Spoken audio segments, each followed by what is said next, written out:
Welcome to our video on how to complete eUpdate. If you are a new to network family, you will have just created your parent portal account. And then when you click on the link, you will enter your username and the password that you just created here, and then click login. If you're a returning family, the email or text that you received will have included your username. Enter your username here. If you forgot your password from last year, you can click on Forgot Password. This will send an email with a password or a link to reset your password to the email account that you used when you created your account last year. If for any reason you do not have access to that email account anymore, you will have to call the office at your school to have them reset your password. For now, let's log in. Okay. Just a heads up, this is a test account, so your account will look slightly different, but for the most part, everything you see here will be similar. There may be a few questions that are new this year that won't appear in this test account, but I will point those out. So as soon as you see this view, you'll scroll to the bottom left and click on More. From More, you see this list, you'll have to scroll down until Online Registration eUpdate shows up, and then click. Now it says either click here to go to Existing Student Registration, or on the right, click here to go to New Student Registration. We are going to say that I have an existing student who attended Hiawatha last year, so I'll click here. If you're a new family with a student who's never been at Hiawatha before, you would click on the right. Okay, and because my student is returning, he was at Hiawatha last year, his information shows up here. Apparently, his name is Frodo. Okay, so I will click Begin Registration down at the bottom right here. Then you have the option of selecting whether you would like to complete eUpdate in English or Spanish. Okay. Here it says if you need further assistance, you can call your school office for support. Currently, our office staff aren't always in the building given the situation with the coronavirus, so you can just leave a voicemail and a staff member will call you back within a day to support you through this process. Then you click Begin. Okay. If you were at Hiawatha last year, the phone number that you had on file will show up here. However, if you changed your phone number, you will want to update it. So it's extremely important that we have your current phone number on file. Then you click Next. Again, if you were here last year, your street address would pop up.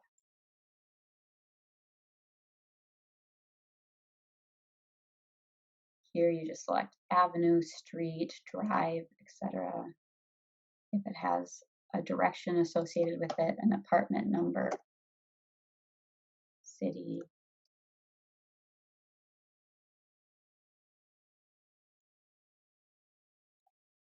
Okay, click through this whole thing. Select MN for Minnesota, 55407. Okay.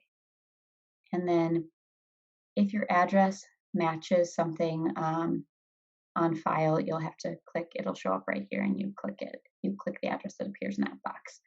And then you go ahead and click Next.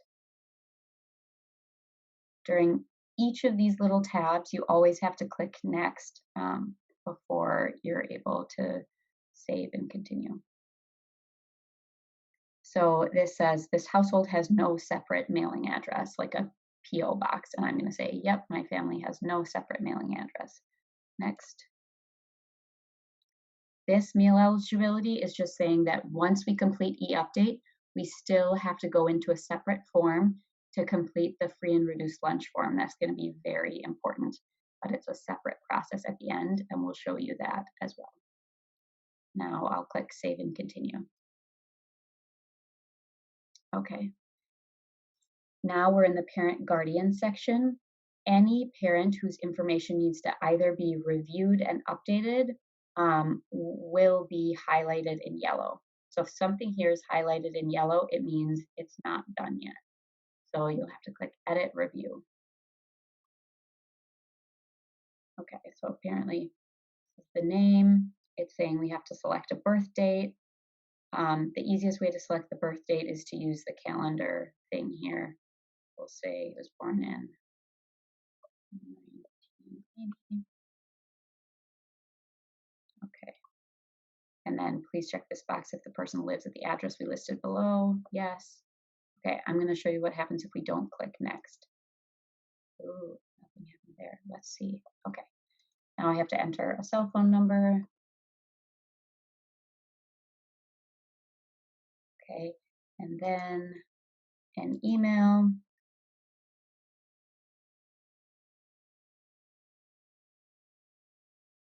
Okay. And we recommend if you don't have an email, you should create one before starting this process. And there's a link to do that on the main parent portal page at Hiawatha. Okay. Over here, these boxes just say that you're willing to receive calls for your child, whether they're emergency calls or attendance calls, behavior calls on this phone number. Then this question is asking which language you would prefer to receive communication in from the school. This year, you'll see two separate questions. One for which language do you prefer for spoken communication, phone calls, in-person meetings. So perhaps I will say in person when I'm speaking, I would prefer communication in Somali, and then it'll have a second question that says, for written communication, what language do you prefer? So for letters that get sent home or text messages, and for that one, I may select English. Then would you like to be included in our family directory to share your contact info with other families? I'm going to say yes. And then it prompts me to pick the date and say I'm signing and giving my permission on July 16th. Okay. Next. This asks, are you a migrant worker? For the vast majority of our families, the answer is no. This really is referring to someone who moves from state to state with the seasons, working in agricultural work. So click no, continue. Military service. Have you served in the US military? I'm going to say no. And then see if we can save and continue. Yep. Okay. If we forgot to fill out any section, when we return to this screen, my name would still be in yellow, and then I would have to click Edit Review again and figure out where I forgot to fill out some information.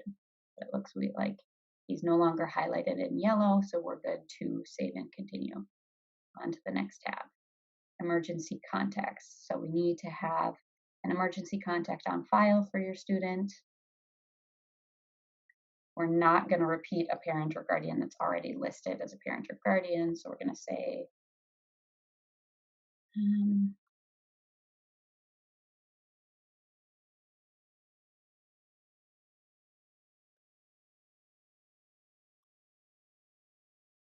okay, birthday, who cares? Next. So you enter the person's name, click next. So we have to put a phone number.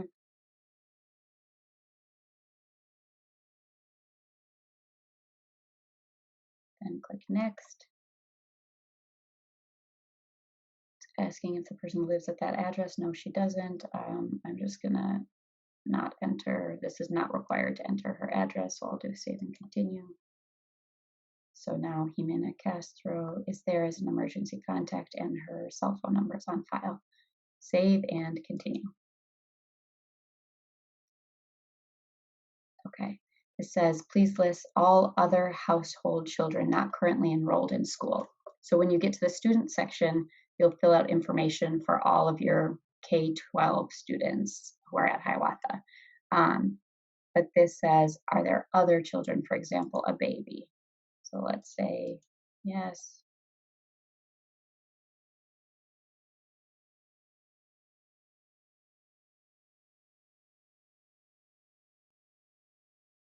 Say I had a baby, let's say in January. Remember, for dates, it'll always, you have to select the date also. Otherwise, well, I'll show you here if we don't select it. We just do July, we'll change that to January 20th, and then say female. Okay. Oh, then it shows us that it's highlighted in yellow, so it says something, information is missing. We go back to edit and review. It highlights what was missing. Well, I didn't fill out the date completely, so we'd have to go back and do January and actually select a day and then save and continue. And now you see her name is no longer highlighted in yellow, so we're good to save and continue. So it's important to put, if you have any younger children that live at home, please do include their information here if they're not yet in kindergarten. Okay, now we get to the student section. So this is my child who's in sixth grade. His name is highlighted in yellow, so we have to edit or review it. Okay, so this is his legal information, name, date of birth. You'll see that I actually can't edit his name or date of birth here, and that's because it's legal information. So if I actually had to change the spelling of his first or last name, I would need to call the school office to do that.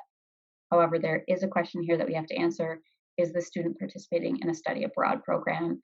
This is almost always no. This is really referring to if there's a student from Brazil or Germany who is coming and living with you for a year to study at Hiawatha, for example. That's no. Do next. This student was enrolled at Hiawatha Academies last year. I'm going to say yes, my student was. Next. Race and ethnicity. This child is identified as Hispanic Latino. Yes.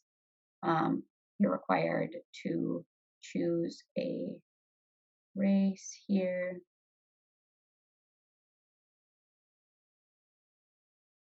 More. Oops, I guess my child is already identified as. Okay.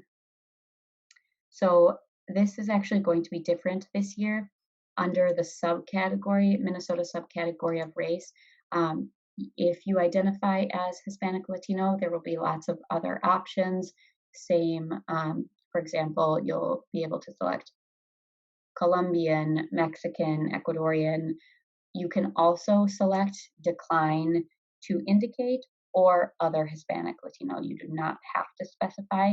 And the same goes for other races or ethnicities that you choose. If you choose Black or African American, it'll have a much more extensive drop down menu here. You can either select something more specific or choose to decline to indicate or leave it as other. So that is totally up to you. We'll do next. Oops. Okay.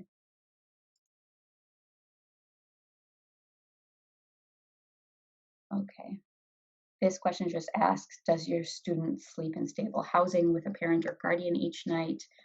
If you say no, it will ask you to indicate where currently the child is sleeping. So for example, in an emergency shelter, in a hotel, that kind of thing. But we're going to say, yes, they do sleep with a parent or guardian in stable housing. Next. Okay, this is the guardian information. You are required here to select the order of contact. So we're going to say that his primary guardian is the first person the school should contact. And then do next. Actually, if I don't select this, yeah, it should prompt me to like that. So I'll select one. Next. Now this is our emergency contact. We have to identify what is Jimena's relationship to my child. I'll say she's the aunt, and it'll require me to select what order should we contact her. I'll say she's the second one on the list, and then next. Okay, there's another child in the house, Sada. We're going to say she is the sibling of our student, and then next. Okay, the Minnesota Language Survey. The important thing to know here is that the questions are asking which language your child first learned, what they speak, understand, but up here it says, if only English applies, select English. If any other language applies, select that language. So if my student speaks both Somali and English, I'm going to select Somali here. Same thing. If my student understands both Spanish and English, you select Spanish here. So you only select English if English is the only language that they speak or understand. So my student first learned, I'm going to say like my student first learned Spanish and English together at the same time, but I know I'm supposed to choose the other language if other languages apply. So I'm going to say Spanish. He speaks Spanish and English, understands Spanish and English. He has consistent interaction in Spanish and English. So, okay. Then it says, has your student ever received ELL, English Language Services? If you're not sure, it's okay, make your best guess, but I'm going to say, no, my child hasn't, because he's, okay. And then next. Your previous school. So this is asking for information about the school your child attended last year. Only fill this out if they were not at Hiawatha Academies last year. So I'm going to say my child was at Hiawatha last year, so I'll skip that. Has your child attended school outside of the U.S.? This information is only used to determine English language supports that the student may need. Say no. Continue. Healthcare services, this asks who their primary healthcare provider is. If you don't know the doctor's name, you can write the clinic's name.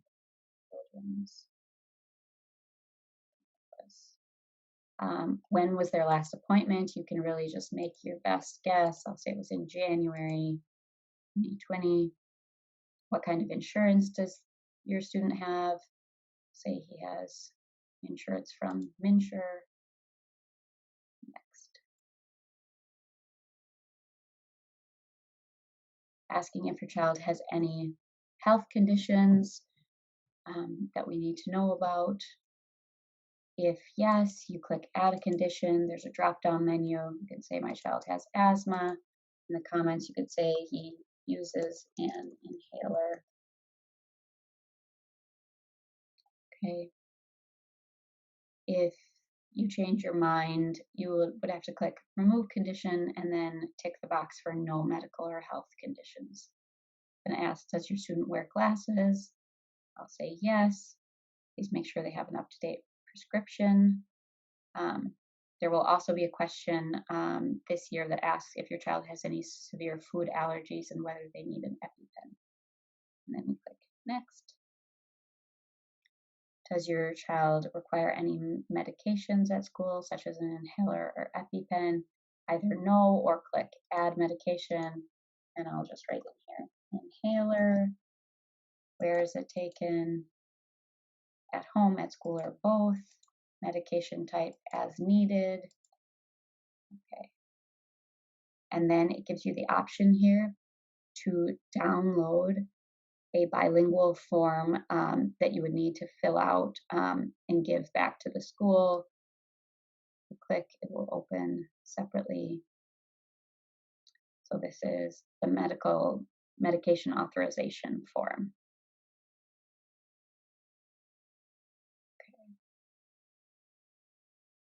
Then you click next. Immunizations. So for the health of our community, immunization records are required for all Hiawatha students.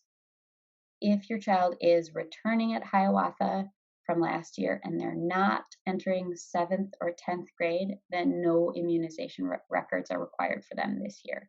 So if my child is in 5th grade, I would check this box.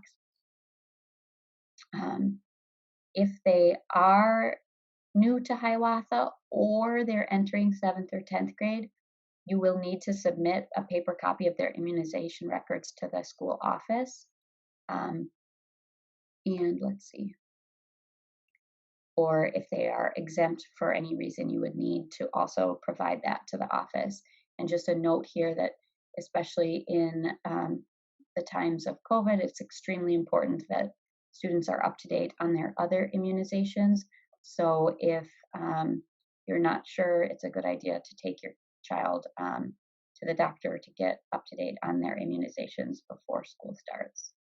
So I'm going to say my student is continuing and he's in 5th grade, so I don't need to worry about that. Next. Release agreements.